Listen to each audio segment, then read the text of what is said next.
Hi guys, we're back again, and we're on week. Oh, it says there, don't it? Week 5, talking about challenging behaviour and how to manage it or get the strategies into place. Very informal again, fantastic. Will be sending me some links, so I will put them in the description box afterwards. So. Not always, because Joe found that certain things that's on that what behaviours are challenging, she didn't think was challenging, that come into the challenging zone. So not always we are aware on the challenges we face. What we take on can be a struggle. I know when bringing up my son and stuff was I was dealing with it on an everyday basis. So when a friend of mine was helping me with like putting everything down on paper, she said she would write these certain things down, and I go, well, I thought that was normal, because I didn't know no different. I had twin girls, but Luke was a boy, you know, so I thought boys will be boys type of thing. But it came into what was challenging behaviour. So what was it, that, Joe, that you found? Sleeping, eating, toileting, Yeah, you can have a look. trying to read it. Anxiety is one. Corey suffers with a lot of anxiety. Sleep again. When he was younger, he had toileting problems. Another one that I didn't realise that was like, you can drive you crazy, but repetitive behaviours. So like when they're constantly repeating themselves. Which Corey does too. Yeah, which Corey does, like, you know, so Corey likes to ask what he's doing repeatedly, you know, and wants to go through the routine the next day, which when you've heard it a couple of times is fine, but when you start hearing it you're going through it all the time, it like can be 50 times a day. it can be quite tiring. So they talked about what behaviours and challenges is there. They also trying to, you know, they were also sort of like saying about reminding us that, you know, the behaviours that sometimes that's there is due to our children, adults, because you know, adults with additional needs doesn't necessarily mean, you know, autistic. They're trying to communicate with you. They're trying to let you know that they're not happy, or there's a reason they may not like the situation that they're in. So they went through that. So like the child does not understand what's going on, so where they are at, you know, feeling frustrated. They might be bored, or it might be that it's too much, like crowds, isn't it?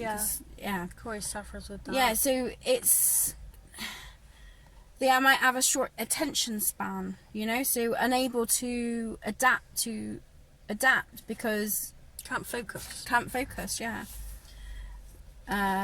Communication problems, a change of routine. So they sort of kind of like broke things down for the parents, yeah. What's really happening, so they could be jealous, they could be bored, they're thoughts, so they're going into deep thoughts, you know, of what's going on, and it's reeling in their brain. And you know us, I don't know you guys, I can suffer from anxiety, so my brain works over time, you know. Same here. And I can't take in what's being said to me, or if someone's talking to me, because my brain is going It doesn't. Yeah. So they talked about the ways of the communication and by reaction. Some of them has meltdowns, or they shut down, or they have tantrums. I thought this was a really good one. Your child is not giving you a hard time. Your child is having a hard time. So they're, you know, this is just expressing how they feel. Yeah. I was guilty so much of like trying to control the situation with my son and stuff like that.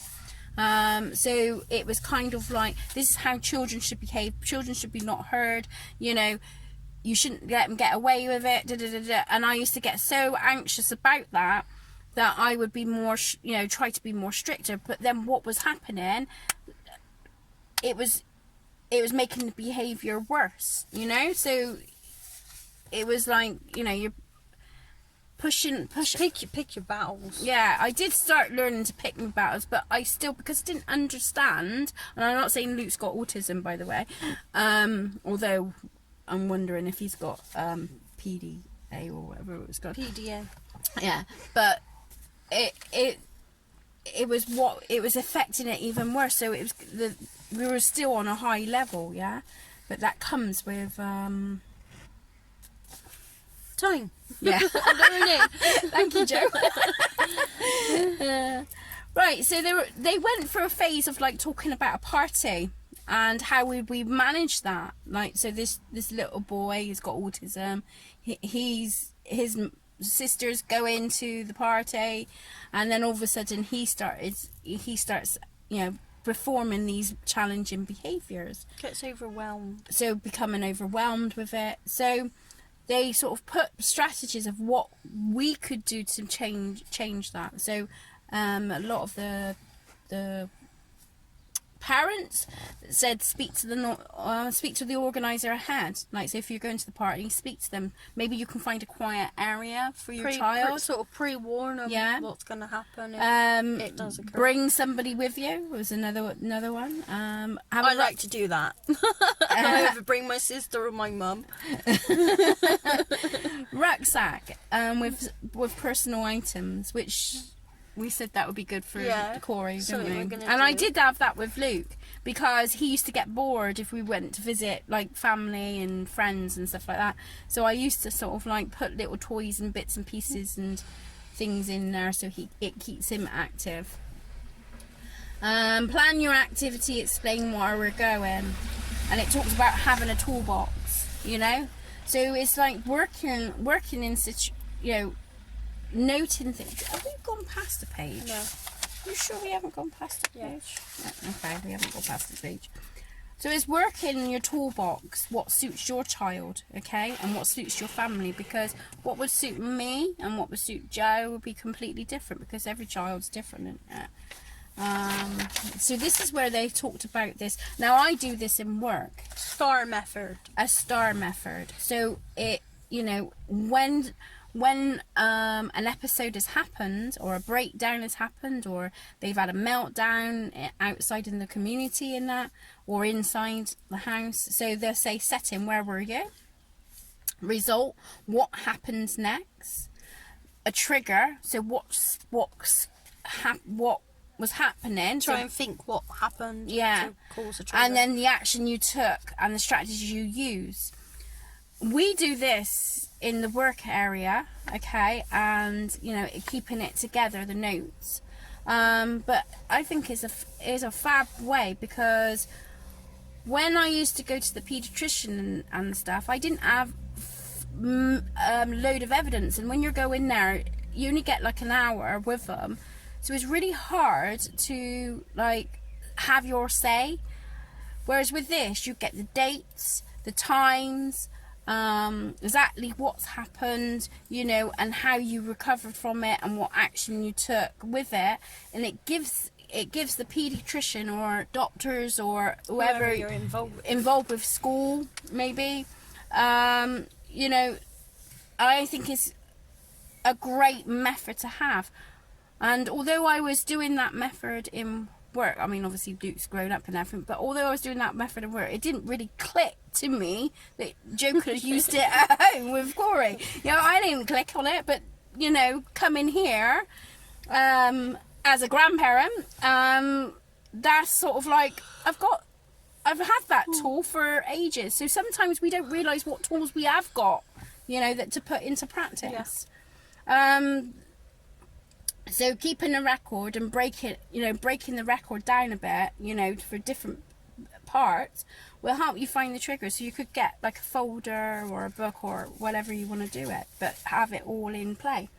What so they done a point scale, like a vision board thing, which is like emotion cards for your children, so depending on their age group, I suppose, in that sense. So 1, I'm happy. 2, I'm calm. 3, I'm worried. 4, I'm stressed out, and 5, can't take anymore. So 1, no talking. So with autism, because they got that sensory, so they can sort of say, I'm 1, so I'm finding that the talking is not great. Soft whisper, can you just be quiet with me? Like, I'm talking loud at the moment because I want my voice to be heard. So I'm talking loud through the speaker, but I might have to soften my voice. 3, talking inside your talking inside voice. Talking/inside voice. What's that then? So talking, but using your inside out. So instead of shouting. Your outside voice. Oh, right. Because you use different, don't you? For inside and outside. What autism children do anyway. Well, I suppose we do as well, don't we? Unless someone's saying, I'm on the phone! I'm on the mobile! That would be an outside voice. So you need to get them to use their inside voice. Recess outside voice, screaming and shouting. So 5 was 5. So that was the visual thing. She said about key fobs. I'll put because she's going to send me links anyway. You can carry them with you. So she gave us a load of toolboxes. I ain't going to go through all of them because I don't want to, bore you guys. And at the end of the day, the course is available to, I don't know, in the Bristol area. So I'm giving, Just different visual things. Like so with your child. So you can sort of use these strategies like social stories, other visual communication. Yeah, so how they handle things, how they can handle when they get upset and angry, and how they can relate to others. Do it in a story as well. Yeah, they talked about timers. One of the ladies, so it's like, you're saying to them it's time for it to go, and they don't want to move. You can say, right, we'll give you 5 minutes, 2 minutes, 3 minutes, and usually use the timers to do that. But I was going, where'd you get the timers from? Because I thought that's a good idea. And one of the parents said, I used my phone as a timer. Oh, what amazing idea is that? So that's really good. That'd be good for Corey. We're going to be leaving in 10 minutes, Corey. Yeah, and when that beep, beep, beep, beep, beep, beep goes off, it's time to go. So that's good. They also talk about simulation, using simulation stuff, that fits around your child. So they gave us bits and pieces of that, which is like if you have chewing, they like to chew on their hands and They're called chew buddies, which you can get off Amazon. Yeah. And they got other sensory things like gadgets and that they can play. Trampoline's a good one. Trampoline, My son loves the trampoline. Yeah, so they talked about that. They also said about Google, like Googling. So you had, because you done the toothbrush one with that they suggested, in the beginning. Well, Corey, he had a habit of not cleaning his teeth properly. He'd chew the toothbrush instead. And of course, basically, the people in there told us it could be a sensory thing. So maybe try an electric toothbrush or changing the different toothpaste, which you can get a non-flavoured one. So we changed it to an electric toothbrush and it works for him, and now he's constantly using it now. He's actually cleaning his teeth properly. Bless his cotton sock. So they're saying like Google and then put what you're having, put like autism sleep, autism something, and you should come up with strategies and information how to deal with it. And they're not saying go for it, but pick what fits with your child, and that's what they were saying. They also said about sensory rejection. So when like hats, Corey likes his hats. Doesn't he? Blankets, sunglasses, ear defenders, maybe a push along thing. If they're finding things more overwhelming or they're struggling with walking, and you can put the sensories on and have their little laptop. Use the sunglasses so they're not they're disappeared. Yeah, so it helps. She gave us information. Bristol Autism Network. They said was a really good one. Mum's Net. They are not. Oh, is it?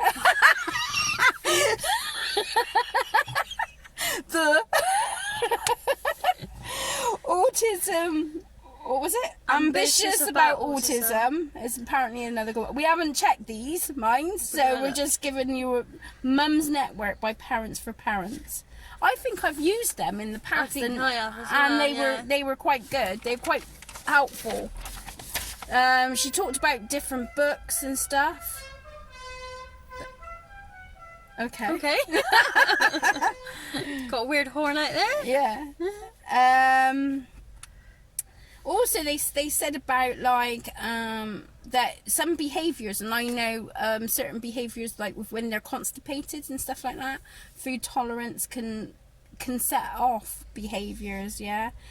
Low melatonin levels. Apparently, autism. What did she say? Autism. I want to get this right. Autism children or adults and that don't produce melatonin. They have a low melatonin, which they don't produce as much as what we would do. So they said that you could get that prescribed, but obviously you've got to go through your paediatrician for that. And have a good bedtime routine, because that'll help them sleep. Yeah. Relaxes the body.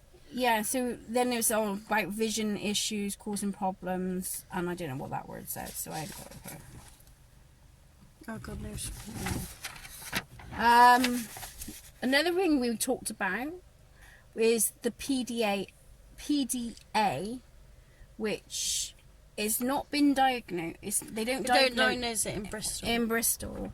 I will put. They have given me information. I ain't gonna go through the scenario with you guys, with it, but I found it very interesting, and some of the traits of it is intense obsessive resistance to ordinary demands and requests, e.g. put your shoes on, use social manipulative or outrageous behaviour to avoid demands, sudden change in mood apparently associated with the need to control, extreme high anxiety levels. Okay, so I'm just giving you key points of this. So if you you sort of like if you think, oh, that rings like a little bell. Resisting and avoiding the ordinary demands of life. This might include getting up, joining family activities, or getting dressed, to name a few. This may be the case even when the person wants to do what's been suggested, such as watch a film that they have been looking forward to it. Using social strategies as part of an avoidance, distracting like, I like your ears, where did you get them from, giving us, I can't walk, so sort of kind of changing subjects. Appearing socially normal on the surface but lack understanding of social appropriate behaviour. For instance, not seeing difference between themselves and authority figures, having difficulty in adjusting their own behaviours in response to the needs of others, and not always understanding how or why their behaviour can affect others as at an emotional level, and thus have a negative impact on their relationships. Now, I know with and I'm not saying he has, because he's, but when my son was growing up, he didn't understand, like, he would keep going and keep going and keep going. So when you played with Luke, like play fighting, he never knew when to stop. He never knew when to stop. He never knew, he just kept going and going and going. And then when he got told off, he used to get upset because he didn't understand. He didn't. Why. I don't think he understood. Looking back on it now, at the time, I just thought he was being a kid with ADHD driving you crazy. But looking back at it now, he used to get himself quite worked up about it and upset. So they talked about strategies here, and they talk about the key points of that. But they have said about they got a website which they're gonna put in the link, to give more information about that, because I've never heard of it up until then. So they also that's just a short, because I don't want to go long-winded with it on that. They also talked about, just remember your child has additional needs does not mean that they can manipulate or be naughty. Now, I know, like, it was trying to work out what was manipulation and what was a behaviour, and it's really difficult when you haven't got a diagnosis, how to relate to that. But I would say, if you've got that doubt or that concern, that you think that your child has autism or any other, so ADHD or whatever, really, really look it up and really study it, regardless if they've been diagnosed with it, because you could find strategies that may help your child anyway, and put them in place. So I think that was... I learned a lot. Yeah. I didn't know half of it. But my son's not really... he's not aggressive or anything like that. He's quite placid, so... But who's to say that he might not be in the future? And it's not that. It's like the sleeping. He rarely... He's always terrible with sleep. Eating, in it, so textures. Very bland food he has. Yeah, so it's like Boring. what you didn't realise that now you can work on that now. You won't eat spag bol or anything. No. Ew. Anything like, it's got to be anything potato or anything meat wise. Yeah. Anything else he will not touch. I remember Luke being that way, and if you put it on his plate, that was like, oh my god, devastating. I had to put an extra spare plate, otherwise he'll shove it on your plate. Or he'd literally shove the plate at you. Like chuck it at you. So I used to have to put a plate on their side, and what we used to do is for textures, because there's certain things he wouldn't eat. So we used to organise it. So I would say, right, what are we going to have? So I bring all my recipe books and say, right, everyone picks a recipe to try. And then we would, so they would pick their favourites. And then I say, right, what we can do then, we've got options that, everybody picked their favourite, what they wanted. And then we'd do an option, like what we would try something new. And that was the way I could get around Luke trying different things, because then Corey won't. No, you ain't got no luck with Corey. No. But that was my way of doing it, because then we would sit around the table and then we'd give it a 1 or a 5. And half the time, even when we'd give it a 10, we never done it again, the recipe, did we? But it was just a way of getting round him having... Because he would just stick to like fish fingers and chips and pasta was the worst. Oh my god, pasta, and he was with salad greens. Oh. So he was like, to get him to try things, and he did like enjoy, but it was just. But Corey got no hope. No hope. So that was one way I used to sort of like get round that a little. It didn't like work all the time, but. It's trial and error. So that's it for us this week, guys. I think next week is our last week. It is our last week. Yeah, really. And then we're gonna go out for a meal. Food. Yeah. So on that note, what is it? I don't know what next week is. It's like planning your trips out and stuff like that. Talking about what you can do. And all that. So I'll add this to this one, so you'll get all this next week, because it makes it a bit easier, and then you can so have a good day, guys. Bye.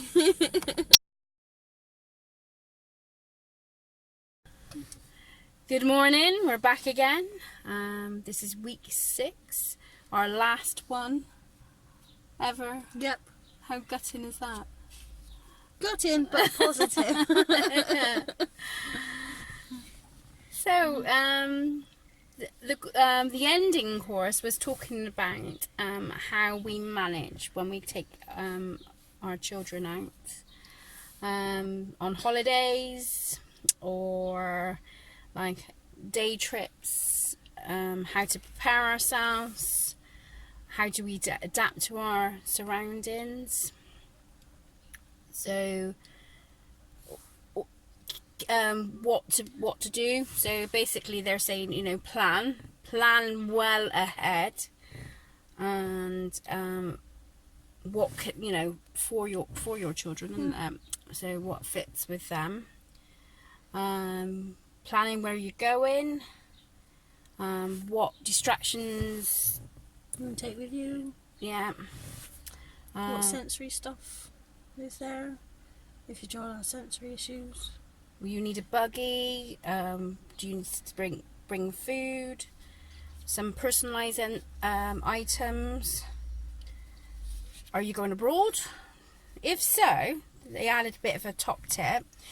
If you are going on abroad on a plane, you can book up for your child to do a tour, which they'll take you around the airport with your child and, you know, explain, you know, so they can get to see the surroundings, and they go on the plane as well, don't they? Not like literally fly off, but they go on the plane, so just know their surroundings, which I thought was a really fantastic, not just for children, for people who are nervous about flying. That'd be a good one, wouldn't it? Also talked about a bag, what to take. I don't know if we brushed on that last we did last week. Yeah, So we did. it was the same sort of thing. So different activity, like change of clothes, shoes, food, snacks, drinks, toys, activities, like their iPad, or like colouring stuff, things that is gonna keep them calm. Sensory equipment like ear defenders, a cloth with a pleasant scent on it, etc. A small towel, first aid kit, wipes, anti-gel. You get the adjust to what they're saying. Okay, always have a plan B. Now we haven't done that, have we? No. Really? We haven't ever had to, I don't think. No, I think when I was bringing up Luke, I never really had a plan B. It was like, that's it, I can't take no more of this, go home. And that was it. That was my plan B. Was just to go home. But I think that would be ideal when we go on family trips, to have a you know. Or if I come round families, because our core can get a bit anxious and county. So it's good to have a plan B. So I think a plan B. Yeah. So I think with a plan B in place, because there's plenty of adults, at least one of you can take him away from the situation, and we can watch the other kids or whatever. So yeah. So that they talked about plan B. Keep an eye on the favourite toy.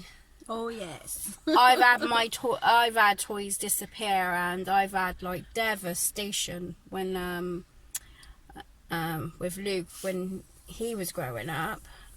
Corey would be his hat, wouldn't it? Yeah. So I've always got to. They talked about a website that's on Facebook as well to do with that. I'm not really quite sure, but I'll put the because they are Blue Little Cub, it's called. Yes. So you can ask on there if your child is if they've lost an item, and if they can maybe find the item for you. And some people will either have the item you've got, so it's sort of, what's it called, like passing it along. Yeah. In a weird way. Yeah.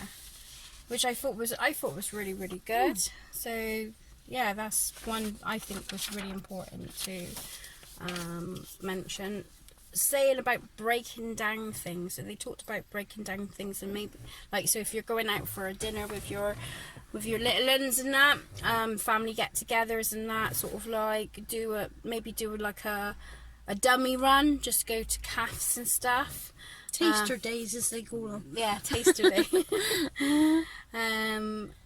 You know, and you know, just general start simple, like I just said. Use social stories or other visual guides to help your child understand what's happening.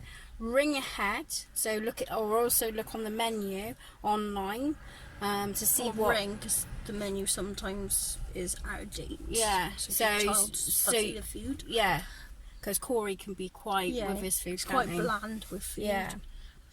Tag team. His favourite is hot dog and chips. He's got to have hot dog and chips when he goes out. And it's a Pacific hot dog, mind you. If you give him another hot dog, no, that's not the hot dog. Tag team. If you have someone with you, it may be helpful for each of you to take it in turns to look after your child while the other one eats. So yeah, we do that anyway naturally, so that's good. As for a quiet table, never thought of doing that before. No, but Corey's been alright at the moment, hasn't he? So Yeah. there's not been some real, you know... He's more, it finishes food, let's get up and go. Come Yeah. on, never mind everybody else is finished, Yeah. let's go. Stay away from the door. So Especially if you've got a runner. Yeah,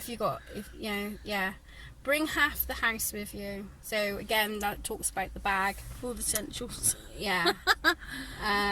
Pay first. So most places we pay first anyway. So pay first, so you can get a getaway if it gets too much. And explain to your other family members. So if it's a case of like, Joe's okay with that, because we kind of know like if it gets to that stage, there's plenty of us to take Corey away from it if we need to. But explain to your friends and family, that you may have to sort of like first, so they're aware, or they can watch the kids or whatever, sort of like. Especially if you've got other siblings with you and you need to take your autistic child out of the situation. I suppose that would be plan B, wouldn't it? Yeah, that'll come into the plan B. Family holidays they talked about, being realistic, preparing your child, use your visual calendar, allowing time to for settling in. A run up to the fortnight was one of the ladies suggested. Visual calendar would be good for our core. Yeah. Because he likes to count down days to stuff. Allow time for settling. Oh, did I just say that? Yeah. I did, didn't I? Sorry. Bring along any home comforts. Bring new toys if possible. Use sensory diet activities for calming, deep pressure calming exercises, etc. Remember that you should go... I'll repeat that. Remember that should things go not quite to plan, there may be a lot going underneath the surface for your child. They've done like an iceberg thing. Under the iceberg is showing you the different so it's anxiety, but then what comes with anxiety. Yeah, so it's like showing you, which is really good because you don't realise half of it is anxiety. Yeah, that's right. They talked about school holidays. We pretty much got that together. Yeah. So we normally, we do like rainy days and activities. Family days. Get annual passes, which I think is a great idea. Which one of the ladies, she was having trouble with one of her children, wasn't she? She's saying about Christmas and stuff. So we suggested... what did we suggest? Asking for money to pay for annual passes. Yeah. Or have money off your family and friends to take your child out. Yeah. Wherever they want to go, or to buy whatever they want. That's right. So they talked about general Christmas as well, preparing yourself for Christmas. I've got to do that anyway because Corey likes to count down Christmas. And birthdays. And it could be over 100 days till Christmas. And also taking care of yourself. They sort of really went into the talking. Looking after you. Yeah, looking after you. So, which was really good. And then we got some poems. Welcome to Holland. And yeah, so that was pretty much it. Don't know if I want to read about the poems. Circle of control exercise for yourself. I will talk about that. Favourite things to remind exercise. Some of them I couldn't even write them down. So what's your favourite scent? Reminding yourself what you enjoy in life. Then circles of control exercise. This is good at all aspects. So it's not just talking, I think you can put it of everything really. Here, which is it's like the outer layer lists everything you have no control over, so what you can't control. In the middle is everything you have little control over, so you can take some initiative or responsibility of it, but it's not all within your control.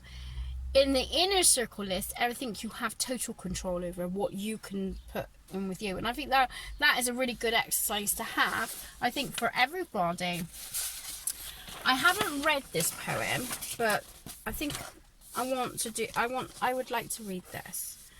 I don't know how it's going to turn out. What do I do now? A poem for parents and carers new to autism. First, take a deep breath. Everything is going to be alright. You'll get through this. Be gentle with yourself. You are doing the best you can. Keep hold of your own interests, dreams and desires. Look after yourself first. You cannot pour from an empty cup. As far as possible, be on your good terms with the people around you. Avoid those who are judgmental and ignorant. They are poison to the spirit. Remain strong in the face of adversity, the noise and drama. You can survive anything life throws at you. Take time to recover when life is hard, but never give up. Speak your truth calmly and clearly. Trust your gut instinct is always right. Listen to others, even to those who seem very different from you. They too have their story and may touch your heart. Remember, the comparison is the thief of joy. Do not compare your child or your family with others.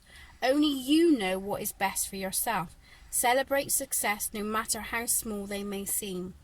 Be yourself. You are a gift to the universe. Do not hoard your knowledge. Share it freely and listen with care to the stories of others in your shoes. If friends abandon you, make new ones that understand. Hold them close, for there is safety in numbers and great comfort to be found in shared experiences. Care those who are weak, as others will do the same for you. Ask not for what others can do for you, but what you can do for them. Joy comes from helping those in need. Do not stress yourself with unfound worries. Arm yourself with light of knowledge. Fear blooms in the dark. Do not suffer in silence. Share your troubles. A problem shared is a problem halved. Despite disappointments and broken dreams, the world is full of beauty and wonder. There is still happiness to be found in laughter, friendship, and simple pleasures. So this is based on and I can't pronounce, I will put that there, by Max, and I can't pronounce his name, sorry, at Kate Lane Toner 2018. I will put it somewhere there. Around, I mean that can, again, that fantastic poem, and that could hit at all, I think will hit all areas really. There was another poem, if I can find it, and this is all about preparing yourself on your journey and things to remember, and I can't find it. Oh yeah, welcome to Holland. When you're going to have a baby, it's like planning a fabulous vacation trip to Italy. You buy a bunch of guidebooks and make your wonderful plans. The Colosseum, the Michelangelo David, the something in Venice. In Venice, you may learn some handy phrases in Italian. It's all very exciting. After months of eager anticipation, the day finally arrives. You pack your bags and off you go. Several hours later, the plane lands. The stewardess comes in and say, "Welcome to Holland." Holland, you say? What do you mean Holland? I signed up for Italy. I'm supposed to be in Italy. All my life I dreamt of going to Italy. But there's been a change in the flight plan. They landed in Holland and there you must stay. The important thing is that the important thing is that they haven't taken you to a horrible, disgusting, filthy place full of pestilence, famine and disease. It's just a different place. So you must go out and buy new guidebooks, you must learn a whole new language, and you will need to meet a whole new group of people you would never have met. It's just a different place, a slow pace than Italy, less flashy than the Italy. But after you've been there for a while and you catch your breath, you'll look around and you begin to notice that Holland has windmills, Holland has tulips, Holland even has Rembrandts? I don't know. That's what it looks like. I will put that one there somewhere. But everyone you know is busy coming and going from Italy, and they all bragging about what a wonderful place they have there. As for the rest of your life, you will say, "Yes, that's where we're supposed to go. That's what I had planned." And the pain of that will never, ever, ever, ever go away, because the loss of the dream is very, very significant loss. But if you spend your life mourning the fact that you didn't get to Italy, you may never be free to enjoy the very special, the very lovely things about Holland. So I think what they're saying with this is like, when you're dealing with, like, I suppose situations in life, is down to, because we're doing about autistic child. You gave birth to this child, you know, you've got all these dreams, these wishes of what you want for your child, and then all of a sudden you've been hit with that. Actually, these dreams and wishes that you wanted for your child is going to be taking a detour. You're on a different path. It hasn't ended. Yeah, but they're saying, you know, that it's not the final crucial end. It just means that you're going to be learning new things and new opportunities. And I think you can probably put that with most things in life, you know, that you get sent on a different path and stuff. Me, all in all, this is a fantastic course. I cannot highly recommend it enough. Please, if you're in the Bristol area and you get the opportunity, say yes to it, because you'll come out with a lot of info and a lot of toolkit to be able to handle not just autism, but in a daily life, you know, daily life. So that's my take on it. I mean, it's our last day, so Yeah. yeah. So I'll leave you with Jo. Well, it's helped me reflect on a lot of things of being a mother and understanding my child more. Just knowing it's not my fault. And that it's okay for your child to be different. It's an emotional roller coaster, but it's not the end. No, and it's just beginning. It's just the beginning of a new adventure, a newfound adventure, and you know, it's made me let go of things I kept to do with Corey's birth, my pregnancy, just everything that I thought I did wrong in my pregnancy, the birth.